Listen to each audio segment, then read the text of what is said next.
आप सभी का फिर से स्वागत है फाइनेंस गुरु चैनल में। और अगर आप इस चैनल पर नए हैं तो रिक्वेस्ट है आपसे कि इस चैनल को सब्सक्राइब करिए कि जो भी लेटेस्ट अपडेट होती है इस चैनल पे सबसे पहले मैं आपके लिए लेकर आती हूँ। तो चलिए बात करते हैं 8th पे कमीशन डीए लेटेस्ट न्यूज़ की। केंद्रीय कर्मचारियों के लिए आई बड़ी खुशखबरी। आज से होगी डीए में 6% की बढ़ोतरी का नया ऐलान जारी किया गया है।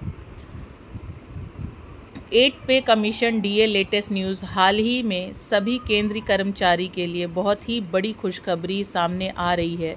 इस वर्ष केंद्रीय अधिकारियों के पहले ओपी में 4% तक की बढ़ोतरी की घोषणा हुई थी और अब मार्च में बढ़ोतरी की घोषणा की गई थी, तो यह जनवरी महीने से प्रभावित हुई थी। इसके अतिरिक्त दिए गए एरियल 50% तक पहुंच चुका है और अब कर्मचारियों को अपने द्वितीय प्रमोशन का घोषणा का इंतज़ार है। तो है ना ये बड़ी खुशखबरी। और सिर्फ डीए को लेके ही नहीं है बल्कि ट्रैवलिंग को भी लेके कुछ अपडेट्स हैं इस न्यूज़ में। सोशल मीडिया के अनुसार प्राप्त जानकारी में पाया गया है कि मूल वेतन में अब जल्द ही भारी वृद्धि होगी। केंद्र सरकार की ओर से सभी कर्मचारियों के वेतन को बढ़ाने का फैसला लिया गया है और जब महंगाई भत्ता 50% के पार हो गया है तो क्यों इसमें नए बदलाव मिल सकते हैं या नहीं। सरकार की ओर से इसे लेकर क्या नए आदेश जारी किए गए हैं, चलिए जानते हैं इस जानकारी को। तो क्या इसके नए बदलाव मिल सकते हैं या नई सरकार की ओर से इसे लेकर क्या नए आदेश जारी किए गए हैं, चलिए इसको भी जान लेते हैं। और आपसे एक बार फिर से रिक्वेस्ट है, ऐसी और जानकारी के लिए इस चैनल को सब्सक्राइब करें जिससे कि मैं आपके पास लेटेस्ट अपडेट लेती आऊँगी जो भी इस समय चल रही है। तो बात करते हैं 8th पे कमीशन के डीए के लेटेस्ट न्यूज़ को लेके।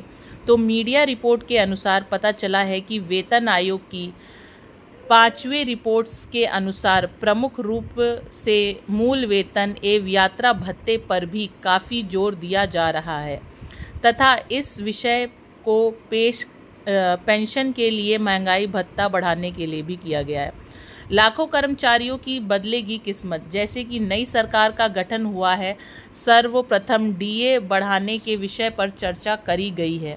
इसके अतिरिक्त पुनः इसकी गणना शून्य से हो सकती है तथा यह फैसला सरकार के हाथ में होता है जो कि आगामी समय में आप सभी कर्मचारियों के लिए जारी किया जा सकता है और इस जून के बाद जारी करने की संभावना बनाई गई है। तो ये सारी जो मैं जानकारी लेकर आई हूँ ये सब अभी प्रपोजल चल रहा है, डिस्कशन चल रहा है।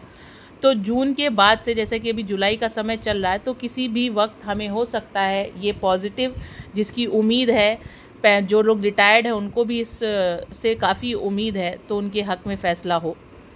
जानकारी के अनुसार मोदी सरकार को प्रस्ताव भेजा गया है एवं मूल रूप से वेतन आयोग का गठन केंद्रीय कर्मचारी एवं पेंशन भोगियों के मूल वेतन भत्ते पेंशन अतिरिक्त लाभों की समीक्षा के लिए महत्वपूर्ण किया जाता है।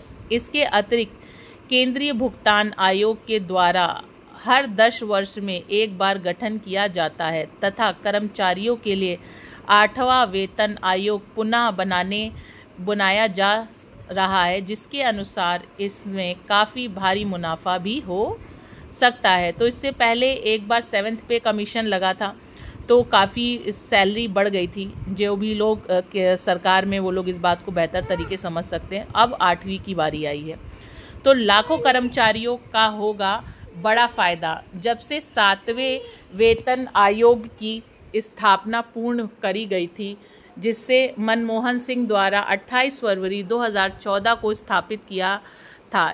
इसके अतिरिक्त इसकी सिफारिश 1 जनवरी 2016 से शुरू करी गई थी।